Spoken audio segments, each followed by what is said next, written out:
Bismillahirrahmanirrahim. Assalamualaikum warahmatullahi wabarakatuh. Innal hamdalillah nahmaduhu wa nasta'inuhu wa nastahdihi wa na'udzu billahi min shururi anfusina wa min sayyiati a'malina. May yahdihillahu fala mudilla lahu wa may yudlil fala hadiya lahu. أشهد أن لا إله إلا الله وحده لا شريك له وأشهد أن محمدا عبده ورسوله لا نبي بعده اللهم فصل وسلم وبارك وأنعم على سيدنا محمد وعلى آله وأصحابه ومن سار على نهجه إلى يوم الدين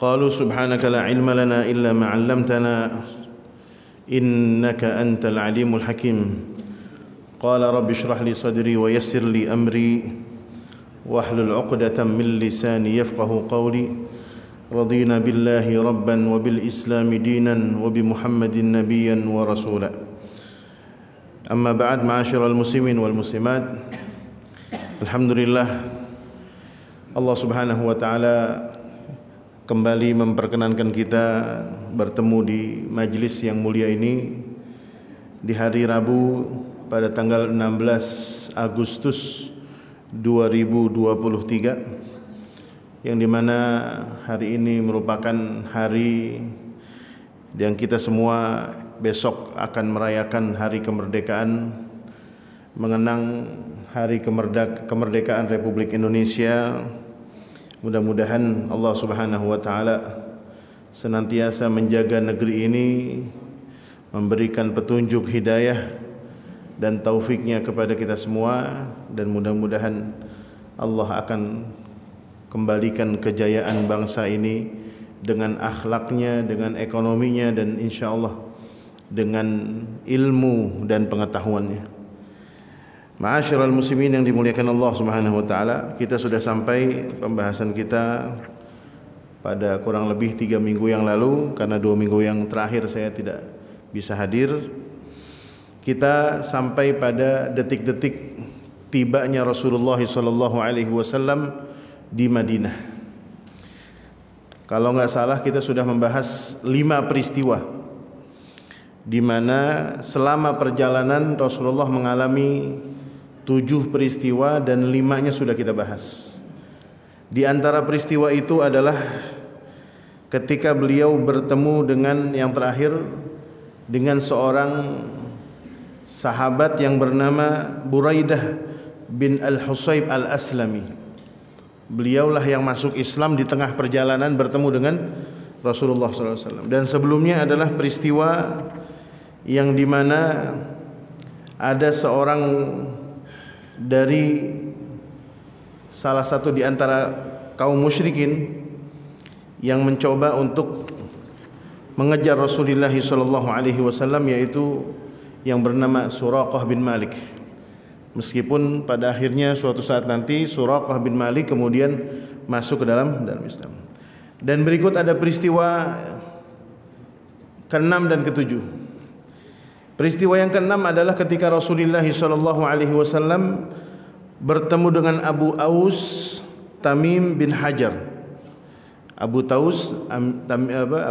Aus Tamim bin Hajar, atau riwayat lain mengatakan Abu Tamim Aus bin Hajar, dibalik. Dia ini adalah seorang saudagar, seorang pedagang, saudagar, yang dimana ketika itu Rasulullah SAW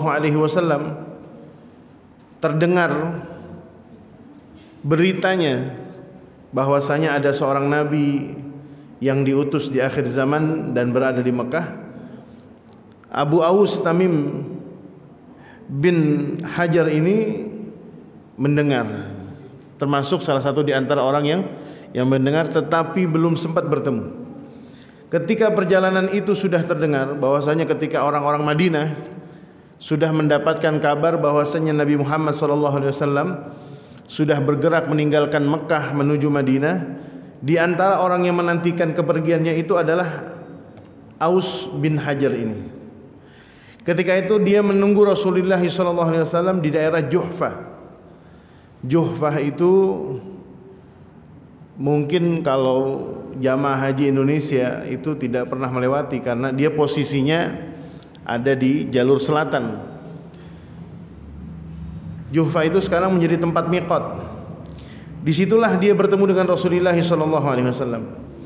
Dan ketika Rasulullah bertemu dengannya, saat itu karena keterbatasan transportasi yang Rasulullah miliki, dua kuda yang tadinya ditunggangi oleh Abu Bakar, yang satu lagi ditunggangi oleh Rasulullah SAW.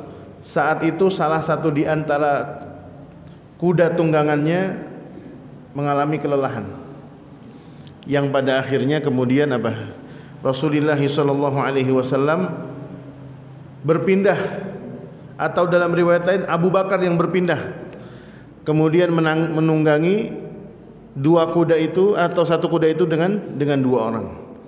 Dikatakan di sini dalam kitabnya, fakana huwa wa Abu Bakrin ala jamalin wahidin. Dalam riwayat, mohon maaf, bukan kuda tetapi onta, pada satu onta. Kemudian ketika melihat kondisi seperti itu, Abu Tamim Aus bin Hajar menawarkan tunggangan yang baru. Dan disinilah kemudian Ibnu Hajar ini, atau Aus bin Ibnu Hajar, memberikan satu tunggangan yang baru, dan kemudian Abu Bakar menunggangi satu ontanya, dan kemudian Rasulullah SAW menunggangi untanya. Tetapi tidak cukup di situ. Aus bin Tamim atau Tamim bin Hajar mengutus salah seorang pembantunya yang bernama Mas'ud. Mas'ud diperintahkan oleh majikannya untuk menuntun Rasulullah SAW dan Abu Bakar menuju ke mana? Menuju ke Madinah. Dengan diperintahkan untuk diperintahkan untuk melewati jalan yang jarang dilalui oleh orang. Walamma atal musyrikuna yauma Uhudin. Dan ketika Rasulullah SAW sampai di Madinah, kemudian akhirnya pembantunya Aus bin Hajar ini disuruh pulang. Tetapi sebelum pulang ini Rasulullah SAW meminta kepada Aus melalui pembantunya itu, wa amarahu an ya'mura Ausan an yasumma ibilahu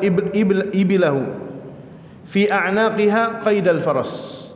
Dia meminta kepada Mas'ud untuk menyampaikan kepada majikannya, tolong ini onta dibikinkan tali pelana seperti kuda. Wa huwa halqatan, yang ada dua ikatan. Wa madda bainahuma maddan, dan kemudian dibikinkan tali yang cukup panjang sehingga bisa dikendalikan oleh penunggang onta tersebut. Dan ini menjadi tanda bahwasanya Rasulullah ingin memberikan tanda ini adalah onta yang saya pernah tunggangi. Tujuannya apa? Tujuannya begini. Ini peristiwa terjadi ketika Rasulullah sedang berhijrah ke Madinah. Tetapi suatu saat pada tahun ketiga hijrah, jadi setelah 3 tahun Rasulullah tinggal di Madinah itu, akan terjadi sebuah perang, yaitu perang Uhud.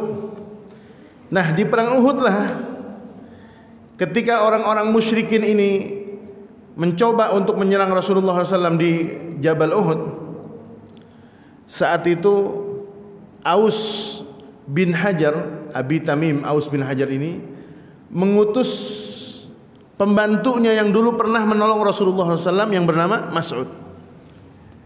Fa arsala Ausun gulamahu Mas'ud ibn Hunaidah minal araji ala qadamaihi ila Rasulillah sallallahu alaihi wasallam bi khabarihi bihim. Dan ini kemudian ketika Mas'ud datang membocorkan berita, jadi secara tidak langsung Aus bin Hajar ini berkeinginan untuk membantu Rasulullah, bahwasanya pasukan orang-orang Makkah sudah masuk. Dengan cara apa? Mas'ud yang dulu 3 tahun yang lalu pernah menolong Rasulullah, diperintah oleh majikannya untuk mengantar ke Madinah, 3 tahun setelahnya Mas'ud datang dengan onta yang sama, yang dimana onta itu dibikinkan pelana. Dan dari situ Rasulullah percaya bahwasanya itu adalah si Mas'ud. Kan kalau orang dulu itu kadang mukanya ditutup, Pak, ya, kayak baju-baju orang Arab Jadi kalau orang Arab tuh dulu tidak hanya sekedar menggunakan imamah, tidak. Tetapi selain imamah mereka menutup mukanya seperti cadar, tetapi itu digunakan ketika mereka berkendara. Kalau kita kan pakai masker, pakai masker, pakai apa namanya itu? Pakai buff gitu ya. Itu supaya untuk menandai ini adalah Mas'ud, maka dia menunggangi kuda onta yang sama. Dan rupanya pesannya Rasulullah SAW ini ditangkap dengan baik oleh majikannya, yaitu Aus bin Hajar.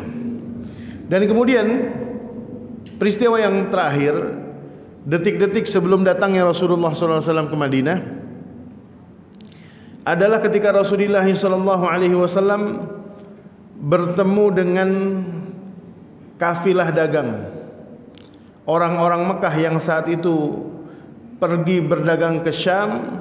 Mereka melewati jalur Madinah, dan di antara orang yang ada di situ adalah seorang pedagang Muslim yang merupakan orang Mekah, yaitu sahabat Az-Zubair ibn al-Awwam. Az-Zubair ibn al-Awwam ini beliau pulang berniaga di Madinah, dan kemudian saat itu bertemu dengan Rasulullah SAW di jalan sebelum Rasulullah SAW masuk ke Madinah. Dikatakan di sini, wa fi batni rithmin, ada sebuah lembah yang nama lembah Rithim. Laqiya Rasulullah sallallahu alaihi wasallam Az-Zubair, bertemu dengan sahabat Az-Zubair. Wa huwa fi raqbin minal muslimin, dia waktu itu bersama para pedagang dari kaum muslimin. Kanu tujaran qafilina minas Syam, dan dulu mereka itu pulang berdagang dari negeri Syam. Seperti yang kita tahu, Allah mengatakan di dalam Al-Qur'an, rihlatas syita'i was-saif. Dulu orang-orang Mekah itu orang yang paling berani melakukan ekspedisi perdagangan. Kalau musim dingin mereka pergi ke Yaman, kalau musim panas pergi ke Syam, ke negeri Syam. Kalau musim dingin mereka pergi ke Yaman, tetapi kalau musim panas mereka pergi ke negeri Syam. Kenapa? Karena negeri Syam itu kalau di musim panas dia tidak terlalu panas, dan kalau Yaman kalau di musim dingin dia tidak terlalu dingin. Dan saat itu ketika bertemu dengan Rasulullah, Az-Zubair memberikan sebuah hadiah berupa baju pakaian berwarna putih. Fakasa Az-Zubairu Rasulullah sallallahu alaihi wasallam wa Abu Bakrin thiyaban bayadan. Pada saat itu Az-Zubair begitu niatnya menghadiahkan kepada gurunya berupa pakaian berwarna putih. Begitu juga Abu Bakar As-Siddiq mendapatkan hadiah dari Az-Zubair berupa pakaian warna putih. Dan dengan pakaian inilah kemudian Rasulullah SAW masuk ke kota Madinah yang diawali dari kota Quba. Jadi Quba itu dulu adalah kota yang mungkin dulu orang tidak mengatakan Madinah. Quba itu terpisah. Jadi orang ketika mengatakan Quba ya Quba, Madinah ya Madinah. Dulu seperti itu. Tetapi sekarang secara teritorial pemerintahan Madinah termasuk di dalamnya adalah daerah Quba. Quba itu mungkin kalau bahasa kita kecamatan lah. Kecamatan Quba begitu. Ya, bukan negeri Kuba ya, bukan negara Kuba, bukan. Nah, ini dikisahkan dalam riwayatnya Rasulullah sallallahu alaihi wasallam wa fi yaumil itsnaini, pada hari Senin. Jadi Rasulullah keluar pada malam Kamis, malam Jumat, malam Sabtu, malam Minggu, malam Senin, terpotong dengan beberapa hari di perjalanan itu, kemudian baru masuk di hari Senin atau malam Jumat ya, malam Jumat, malam Sabtu, malam Minggu, malam Senin. Iya benar. Malam Jumat keluar dari Mekah, hari Kamis, kemudian sampai di Madinah pada hari Senin tanggal 8 Rabiul Awal. Sanata 14 minan nubuwah, ar-rabi'ashar minan nubuwah. Pada tahun ke-14, dan itu adalah tahun pertama dakwahnya Rasulullah SAW di Madinah. Wahiyya as-sanatul ula minal hijrah, yang bertepatan dengan 23 September 622 Masehi, di mana Rasulullah SAW saat itu pertama kali sebelum masuk ke Madinah, beliau turun atau berhenti di satu daerah yang disebut dengan Quba. Quba itu sekarang ada masjid, ya. Mudah-mudahan Bapak Ibu sekalian diberkenankan oleh Allah Subhanahu wa taala untuk bisa menunaikan ibadah haji atau bisa menunaikan ibadah umrah. Di antara salah satu fadilahnya, Rasulullah itu dulu selama tinggal di Madinah, beliau punya kebiasaan setiap hari Rabu beliau selalu berjalan kaki dari rumahnya menuju ke Masjid Quba. Dan beliau mengatakan, man kharaja min baitihi mutatahhiran, barang siapa yang keluar dari rumahnya dalam kondisi bersuci, thumma shalla raka'ataini bi Quba, dan kemudian salat 2 rakaat di Masjid Quba ini, maka dia mendapatkan pahala seperti orang yang berumrah. Hadisnya sahih, disebutkan di dalam As-Sunan At-Tirmidzi rahimahullah. Itu bahkan di Masjid Quba nih, ntar kalau bapak-bapak, ibu-ibu pergi haji atau umrah dan berziarah ke Masjid Quba, pemerintah Arab Saudi menuliskan sebuah hadis tersebut di dinding pintu masuk Masjid Quba, menandakan bahwasanya dulu Rasulullah SAW selalu mengingat itu. Dan Quba ini kemudian menjadi sebuah peristiwa. Ketika pertama kali Rasulullah SAW turun di kota Quba itu atau di daerah Quba itu, Rasulullah SAW tidak langsung turun. Dulu para sahabat mengira Rasulullah akan tinggal di situ, tetapi tidak. Ketika Rasulullah SAW dalam riwayat Urwah bin Az-Zubair katakan, sami'al muslimuna bil madinati min makhraji Rasulullah SAW min Makkah. Ini riwayatnya pertama mengatakan, dulu orang-orang Madinah ketika pertama kali mendengar berita bahwasanya Rasulullah SAW sudah keluar dari Mekah, kerjaannya orang Madinah ini setiap pagi sore itu duduk di perbatasan kota Madinah. Ngapain? Nungguin kapan Rasulullah datang. Karena dulu kan nggak ada alat telekomunikasi, Pak. Kalau kita kan sekarang mau berangkat janjian sama orang, ngirim apa? Sherlock. Sherlocknya kudu otentik lagi, harus live. Di mana nih biar nggak bisa nipu, ya kan? Kita jalan, motor kita jalan, itu lokasinya jalan. Kita nggak jalan, itu apa namanya? Lokasinya juga nggak jalan. Tetapi dulu saking rindunya orang-orang Madinah, karena sebagian besar yang sudah masuk Islam, mereka itu selalu menunggu dari pagi sampai sore. Sore nggak ada kabar baru pulang. Dan itu setiap hari. Fayantadhirunahu hatta yarudduhum hayyadh dhahira. Sampai sudah selesai waktu zuhur menjelang sore baru pulang. Fanqalabu yawman ba'dahu ma atalu intidharuhum. Jadi terkesan kayak rindu banget. Orang, Pak, kalau rindu sama sesuatu, kalau kata orang Betawi apa? Matanya panjang. Betul nggak? Bapak lagi pengen banget nih. Pengen banget makan soto mie Bogor yang biasa lewat.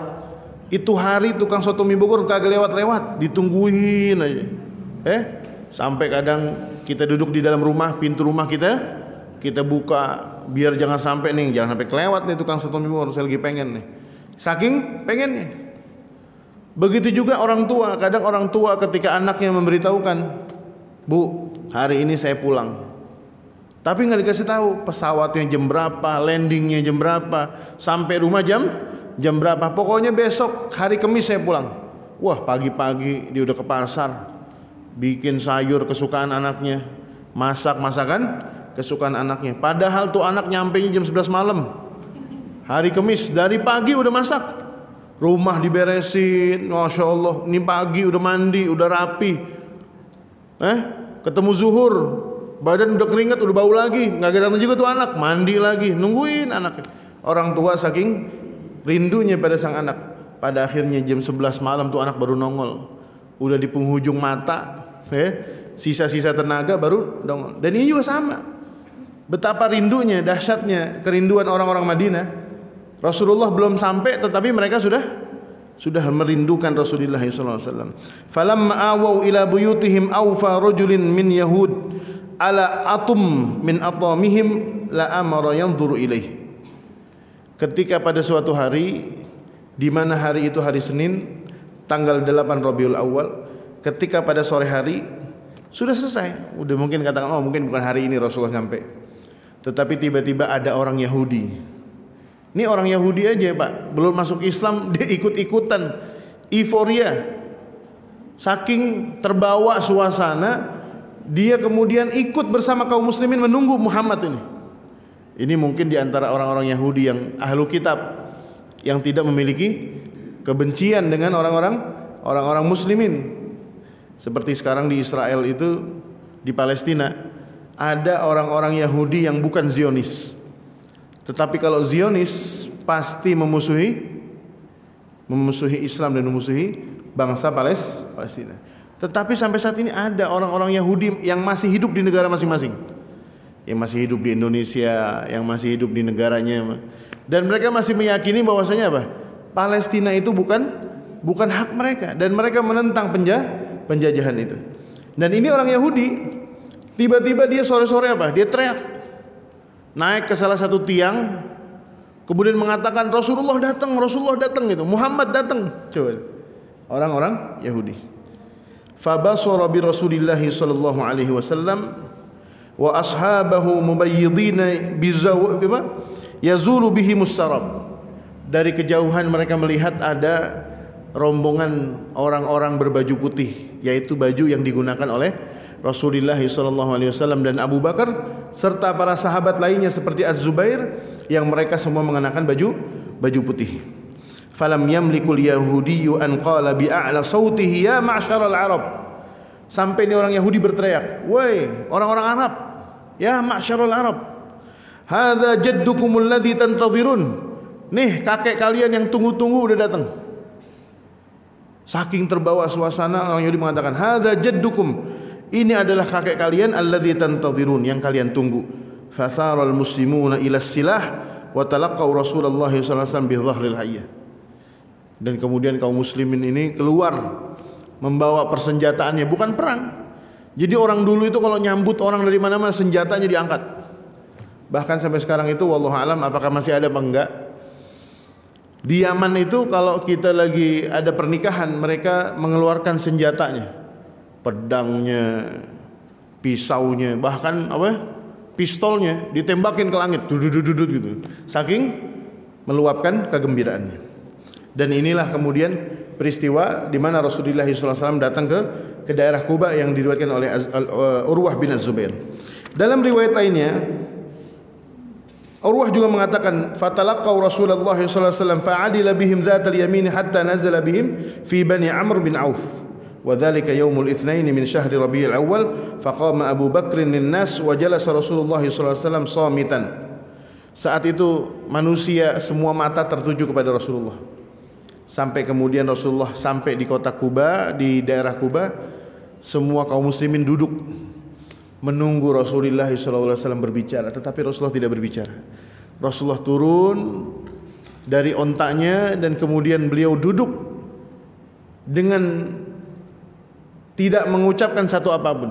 Beliau duduk dan saat itu masih di Quba nih. Ini bukan di Madinah nih, ini masih di Quba. Kemudian saat itu Abu Bakar As-Siddiq mengatakan satu perkataan yang dimana Rasulullah SAW diminta untuk bergeser duduknya. Waktu itu Rasulullah duduk, matahari saking kencangnya mengenai Rasulullah SAW, Abu Bakar berusaha untuk menutupi dengan sorbannya, dengan kainnya. Fa'aqbala Abu Bakrin hatta dhallala alaihi biridaihi. Sampai kemudian Abu Bakar menutupnya dan meminta kepada Rasulullah untuk bergeser supaya Rasulullah tidak terkena panas matahari. Fa'arafan nasu Rasulullah SAW inda dhalik. Dari situlah kemudian manusia baru bisa membedakan mana Abu Bakar, mana Rasulullah SAW. Karena saking Rasulullah tidak ada bedanya. Kan kalau kita kan enggak, raja ketahuan kan. Raja pakaiannya ketahuan, ada mahkotanya. Saat Rasulullah turun dari Abu Bakar, orang ngiranya Abu Bakar. Dan ini sering, Pak. kejadian di kaum muslimin itu kita bahkan sering salah persepsi. Kadang kalau ada orang pakai gamis, peci putih, dikiranya ini ustadz nih. Padahal ini DKM-nya. Ustadznya datang cuma pakai sarung, kadang ustadznya pakai gamisnya biasa, pecinya hitam. Dan ini luar biasa. Memang kadang satu sisi panitia itu kudu ngenalin juga. Saya dulu pernah diundang acara di daerah Gandaria. Di daerah Gandaria, kebetulan waktu itu yang jemput saya itu pakaiannya lebih bagus daripada saya. Yang jemput pakai gamis putih, peci putih. Saya datang waktu itu pakai sarung, pakai koko, pakai jas, pakai peci hitam. Yang dibukain pintu yang apa? Yang pakai gamis putih. Nah, ini supirnya bilang, "Pak, yang ustadznya dia, Pak, bukan saya." Ustadz bisa aja bercanda. Digandeng nih supir digandeng. Kata supirnya, bukan saya beneran, saya supir Ustadz Atik. Ini orang ini, ini ustadznya. Ya, kadang orang tuh suka salah pandang. Sama seperti orang-orang Madinah juga. Ketika itu mereka hampir mengira bahwasanya yang bernama Muhammad itu adalah Abu Bakar. Tetapi ternyata ketika Abu Bakar berdiri dan kemudian menutupi Rasulullah SAW dari apa? Dari sengatan matahari, barulah kemudian Rasulullah SAW dikenali bahwasanya ini adalah Muhammad. Kemudian saat tibanya Rasulullah SAW, dalam riwayat Rasulullah itu menetap di Kuba selama 4 hari. Jadi belum masuk Madinah sebenarnya. Masuk di Kuba itu, dan makanya belum ada syair yang berbunyi Tala'al badru alaina min thaniyatil wada'i wajaba syukru alaina. Itu belum ada. Ketika 4 hari setelah Rasulullah berdiam di Kuba, dikatakan Rasulullah SAW berdiam di Kuba itu selama 4 hari. Hari Senin ketika masuk pertama kali, hari Selasa, hari Rabu dan hari Kamis. Dan kemudian Rasulullah di situ melakukan sholat dan mendirikan masjid. Jadi belum mendirikan Masjid Nabawi, belum punya rumah di Madinah, belum masuk ke Madinah. Rasulullah hal pertama yang beliau lakukan adalah mendirikan masjid dan kemudian beliau sholat di dalamnya. Wa huwa awwalu masjidin ussisa 'ala taqwa ba'da nubuwah. Masjid pertama yang dibangun di era kenabian Rasulullah adalah di Masjid Kuba. Ini Pak nih, ini kalau ada pertanyaan cerdas cermat, masjid pertama yang dibangun oleh Rasulullah itu masjid apa? Pasti orang jawabannya Masjid Nabawi. Padahal yang benar adalah Masjid Kuba. Ketika Al-Quran mengatakan la masjidun ussisa 'ala taqwa min awwali yaumin ahaqqu an taquma fihi rijalun yuhibbuna an yatatahharu wallahu yuhibbul mutahhirin. Yang dimaksud ayat ini adalah Masjid Kuba, bukan Masjid Nabawi. Ini Rasulullah 4 hari. Nyampe hari Senin, Selasa, Rabu, Kamis beliau menginap di daerah Kuba, mendirikan masjid dan melakukan sholat di sana. Falamma kana yaumul khamis, dan ketika hari Kamis, ini sholat udah 5 waktu nih Pak, karena kita udah lewat dari peristiwa Isra dan Mi'raj. Sholat udah 5 waktu nih. Falamma kana yaumul khamis, pas ketika sudah masuk hari Kamis, raqiba bi amrillahi lahu wa Abu Bakrin radifahu. Berangkatlah Rasulullah pada hari Kamis meninggalkan daerah Kuba menuju ke mana? Wa arsala ila Bani Najjar. Dan beliau saat itu berangkat bersama Bani Najjar. Ini dulu orang Madinah tahu Bani Najjar yang merupakan penduduk Madinah ini adalah saudara dari saudara-saudara dari ibunya Rasulullah. Sayyidah Aminah, ya, Sayyidah Aminah, beliau ini adalah aslinya dari siapa? Ayahnya Rasulullah, Abdullah bin Abdul Muttalib.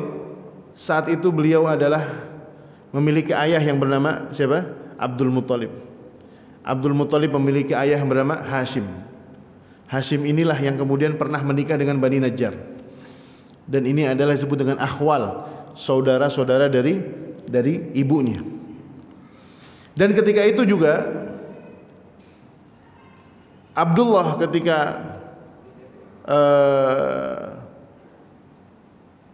meninggalkan Rasulullah SAW ketika Rasulullah berada dalam perut ibunya, berada dalam kandungan, saat itu Abdullah baru pulang dari kota Madinah, dari kota Yathrib saat itu. Dan dikatakan ketika mereka berangkat menuju ke Madinah bersama Bani Najjar, faja'u mutaqallidina suyufahum. Bani Najjar ini membawa bersamanya dengan senjata. Saya katakan, senjata ini bukan simbol keganasan, simbol menakutkan bagi orang Arab. Jadi ketika nanti Bapak kalau diundang oleh orang Arab, bukan Arab condet ya, tapi Arab asli, ya. Dan ketika mereka datang, ini cerita teman saya nih. Ada teman saya orang Tebet, beliau marganya An-Nahdi, itu masih punya saudara di Yaman, masih nyambung. Dan ketika itu beliau pernah satu waktu berziarah ke sana, berkunjung ke kampung kakeknya di Yaman. Dan itu ketika mereka ke sana, saudara saya ini, teman saya namanya Ustadz Ismail An-Nahdi, Ismail bin Ibrahim bin Saleh An-Nahdi. Beliau keturunan Arab, Yaman, Betawi dan Padang campuran. Akhirnya beliau penasaran, pengen ketemu dengan saudara-saudara di tanah leluhur kakeknya di Yaman. Beliau cerita sama saya, beneran itu. Ketika sampai di sana, beliau disambut dengan senjata. Ada yang pakai AK-47 apa gimana nggak tuh. Mungkin kalau orang Indonesia bahasa kita nih, kalau bahasanya Bang Turmuzi mungkin pakai petasan kali, ya. Kalau apa namanya? Kalau lagi kedatangan besan kan gitu. Ada kedatangan besan pakai petasan. Coba orang yang nggak biasa ketemu petasan, dapat istri orang Betawi disambut pakai petasan. Waduh, belum apa-apa udah ngajak ribut nih, ya kan? Itu kalau ada yang iseng petasannya dilempar ke rombongan besan, berantem juga jadi. Nah, ini juga sama. Mereka itu datang dengan membawa senjatanya, tujuannya bukan untuk gagah-gagahan, bukan, tetapi memang itu adalah adat istiadat bangsa Arab. Fasara nahwal Madinati wa hum haulah. Rasulullah datang menuju ke Madinah diarak oleh Bani Najjar. Wa adrakathul jum'atu fi Bani Salim. Ketika itu perjalanannya dalam riwayat hari Jumat, ada yang mengatakan malam Jumat, tetapi pagi harinya ketika siang datang waktu sholat, Rasulullah turun di satu kota atau di satu daerah yang bernama Bani Salim. Jadi kalau Bapak nanti di Madinah, Pak, di Madinah itu ada beberapa masjid dan banyak masjid-masjid bersejarah. Di antaranya masjid apa? Masjid Quba. Ada lagi yaitu Masjid Jum'ah. Ada Masjid Jum'ah. Masjid Jum'ah itu artinya masjid di mana Rasulullah melakukan pertama kali sholat Jumat. Fajama'a bihim fil masjidil ladzi fi batnil wadi wa kanu mi'atu rajulin. Saat itu Rasulullah bersama 100 orang, beliau sholat Jumat di satu tempat itu kalau nggak salah jaraknya sekitar 5 atau 4 kilo dari Masjid Quba. Ada tempat namanya Masjid Jum'ah. Sebenarnya kalau Rasulullah jalan langsung ke Madinah itu dekat, tetapi beliau itu mengikuti arah dari Bani Najjar. Dan kemudian setelah Rasulullah SAW selesai menunaikan sholat Jumat itu, Rasulullah SAW kemudian berjalan menuju ke kota Madinah. Dan di saat itulah kaum muslimin yang berada di Madinah, yang pada saat itu kotanya disebut dengan kota Yathrib, mereka menyambut Rasulullah SAW dengan sebuah syair yang sangat terkenal sekali, yaitu Tala'al badru alaina min thaniyatil wada' wajaba syukru alaina ma da'a lillahi da'in ayyuhal mab'utsu fina ji'ta bil amri al muta'i. Dan ini adalah ungkapan kegembiraan, kebahagiaan penduduk Yathrib yang kemudian pada itu dirubahlah namanya menjadi Al-Madinah Al-Munawwarah. Dan dari sinilah ma'asyiral muslimin, para jamaah yang dimuliakan oleh Allah Subhanahu wa taala, Rasulullah SAW kemudian disambut secara meriah. Semua orang di Madinah saat itu berharap kalau rumahnya akan menjadi rumah pertama yang akan disinggahi oleh Rasulullah SAW. Semua orang Madinah begitu, berharap kalau rumahnya itu akan menjadi rumah pertama yang disinggahi oleh Rasulullah sallallahu alaihi wasallam. Fakana la yamurru bidarin min duril ansari illa akhadhu bi khitami rahilatihi. Sampai semua orang Madinah ini kalau Rasulullah lewat di depan rumahnya disentuh tuh apa? Talinya, tali untanya. Memohon, meminta agar Rasulullah turun ke rumahnya. Tetapi kemudian Rasulullah sallallahu alaihi wasallam mengatakan, "Khallu sabilaha fa innaha ma'murah." Rasulullah mengatakan, biarkanlah unta ini berjalan karena unta ini diperintahkan oleh Allah, di mana dia akan berhenti disitulah saya akan turun. Dan kemudian pada akhirnya Rasulullah sallallahu alaihi wasallam turun di satu tempat yang di mana Rasulullah sallallahu alaihi wasallam menginap waktu itu di hari pertama di Madinah, menginap di rumah salah seorang sahabat yang bernama Abu Ayyub Al-Ansari. Wa fi riwayati Anas inda al-Bukhari qala Nabiyullah ayyu buyutin ahluna aqrab faqala Abu Ayyub ana ya Rasulullah hadhihi dari wa hadha babi faqala fantaliq fahayyi lana maqilan qala qauman ala barakatillah. Saat itulah kemudian Rasulullah sebelum memiliki rumah, Rasulullah tidak mikirin rumahnya dulu, tetapi Rasulullah kemudian menyiapkan tempat yang nanti akan dibangun menjadi masjid bagi kaum muslimin, yang di mana Rasulullah SAW saat itu sempat transit dan menginap di rumah sahabat Abu Ayyub Al-Ansari. Wa ba'da ayamin wasalat ilaihi zaujatuhu Saudah wa bintahu Fatimah wa Ummu Kulthum. Setelah Rasulullah SAW beberapa hari menginap di rumahnya Abu Ayyub Al-Ansari, tibalah istri beliau yang bernama Saudah, yaitu istri yang kedua, Saudah binti Zam'ah, dan kemudian kedua putrinya yaitu Fatimah dan Ummu Kulthum, dan kemudian ada lagi Usamah bin Zaid wa Ummu Aiman, wa kharaja ma'hum Abdullah bin Abi Bakar bi'iyadi Abi Bakar wa minhum Aisyah, dan kemudian juga ada keluarganya Abu Bakar, di antaranya adalah Aisyah. Wa baqiyat Zainab 'inda Abil As lam yumkinuha min al-khuruj hatta hajarat ba'da Badr. Dan hanya satu, yaitu ada seorang sahabiyah yang bernama Zainab yang tidak bisa berikut hijrah karena ditahan oleh suaminya yang masih kafir, dan akhirnya Zainab baru bisa berhijrah ke Madinah setelah peristiwa perang Badar. Dan ketika Rasulullah SAW masuk di kota Madinah, orang pertama yang melahirkan, wanita pertama yang melahirkan di Madinah saat itu adalah sahabiyah yang bernama Asma binti Abi Bakar, yang melahirkan putranya yang bernama Abdullah ibnu Zubair ibnu Al-Awwam, yang dimana waktu itu sahabiyah Asma menikah dari seorang sahabat dari Mekah yang bernama Az-Zubair ibnu Al-Awwam.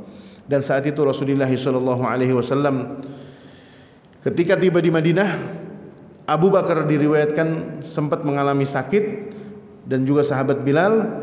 Dan kemudian saat itu Rasulullah SAW menjenguknya karena barangkali kelelahan dan lain sebagainya. Fakana Abu Bakrin idza akhadathul humma, ketika Rasulullah SAW menjenguk Abu Bakar itu kalau demam, beliau selalu mengatakan kullu mri'in musabbihin fi ahlihi wal mautu adna min syirakin na'lihi.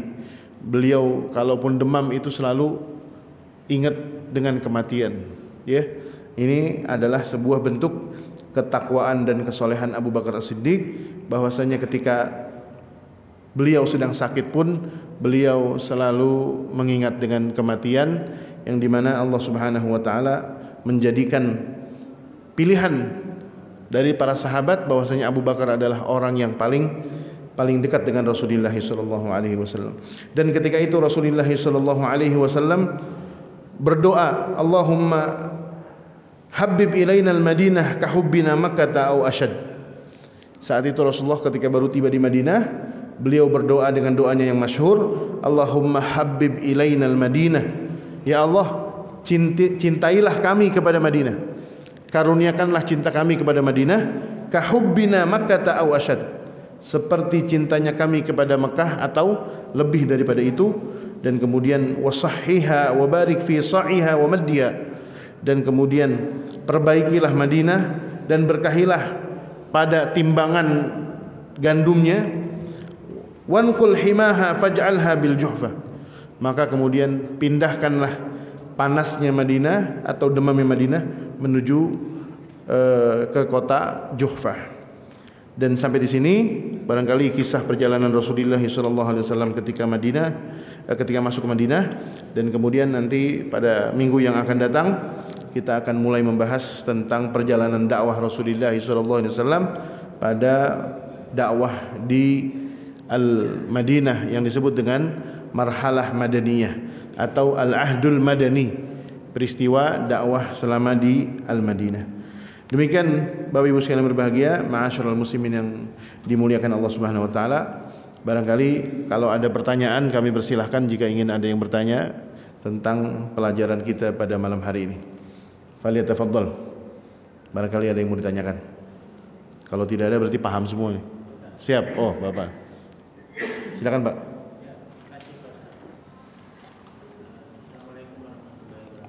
Waalaikumsalam.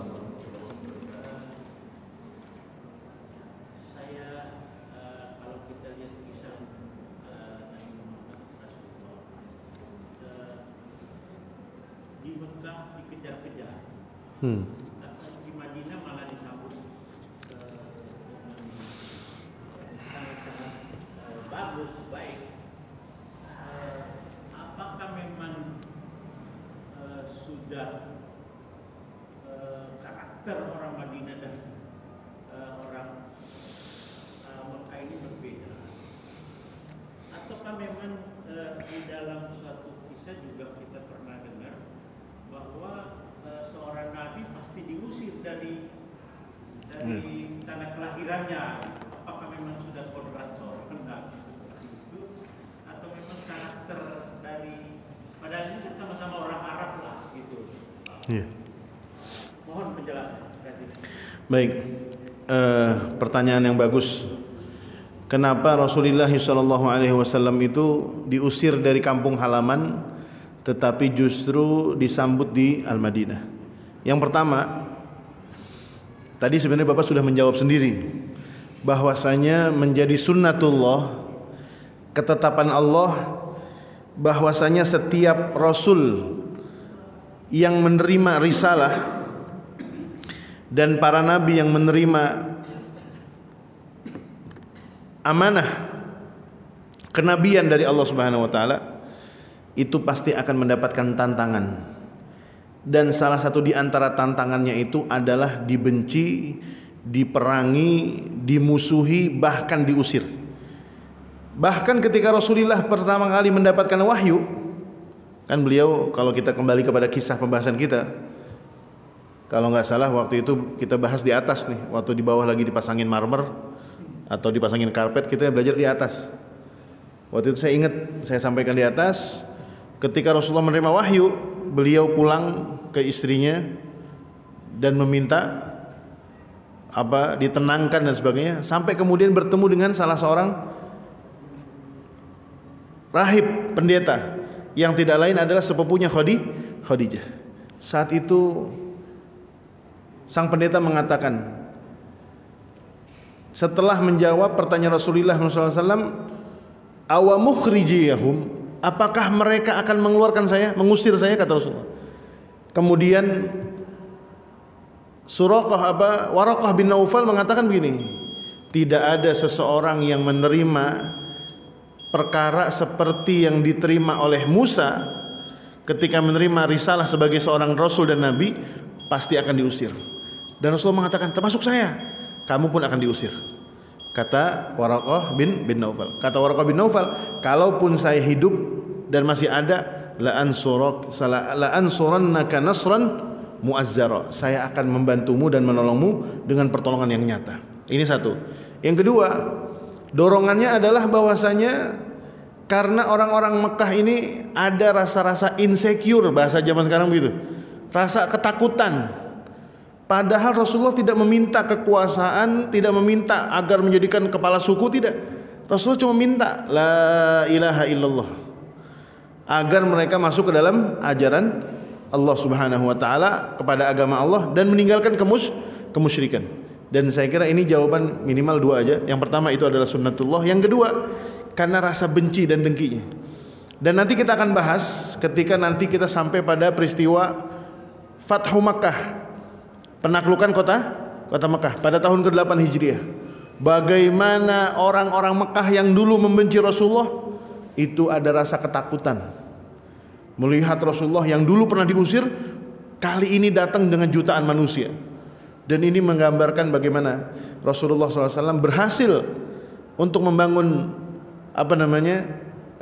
agamanya, memperjuangkan agamanya, tetapi waktu itu orang-orang kafir Mekah masih mengira bahwasanya Muhammad akan menguasai Mekah dan mereka akan dizolimi dan mereka akan dibalas dendam. Tetapi ternyata kata Rasulullah tidak. Silahkan, yang mau kabur, yang mau cari aman pergilah ke rumahnya Abu Sufyan. Saya tidak akan menuntut apapun dan saya tidak akan balas dendam kepada siapapun. Dan ini adalah akhlak yang mulia ditunjukkan oleh Rasulullah SAW.